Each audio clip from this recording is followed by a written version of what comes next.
Number 5 مسئلہ، ارے وطر تو بھی پڑھتا ہے، وطر میں بھی پڑھتا ہوں، لیکن اگر امام بخاری وطر 1 کہے تو تیرا ہے، اگر بخاری وطر 3 کہے تو میرا ہے۔ امام بخاری فرماتے قال القاسم منذ ادرکنا، کہتے ہم نے جب سے لوگوں کو دیکھا ہے، ہم نے لوگوں کو دیکھا کہ وطر 3 پڑھتے ہیں۔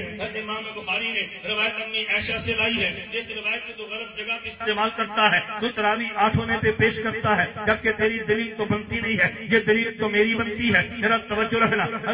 امی عائشہ رضی اللہ تعالی عنہا سے پوچھا کہ یہ بتائیں پیغمبر کی رات کی نماز کیسی ہے؟ امی عائشہ فرمانے لگی ما کان رسول اللہ یزید فی رمضان ولا فی غیرہ الا 11 رکعۃ، میرے پیغمبر کا عمل یہ تھا وہ رمضان غیر رمضان میں وہ 11 رکعت رات کو پڑھا کرتے تھے، پہلے 4 پڑھتے پھر سلام پھیر دیتے، پھر 4 پڑھتے سلام پھرتے، ثم یصلی ثلاثہ، پھر اللہ کے نبی 3 رکعت پڑھا کرتے تھے۔ امام امی عائشہ رضی اللہ عنہا نے یہ ایک رات کا عمل نقل نہیں کیا، یہ میرے پیغمبر کا پورے سال کا عمل نقل کیا ہے۔ یہی بات حناف کہتے ہیں پھر پورے سال کا عمل یہ ہے کہ تہجد 8 رکعت ہوتی ہے اور وتر 3 رکعت ہوتے ہیں۔ یہی بات امی عائشہ سمجھا رہی ہے۔ اگر امام بخاری 1 کہتا ہے تو بخاری 13 ہے، اگر امام بخاری 3 کہتا ہے تو بخاری میرا ہے۔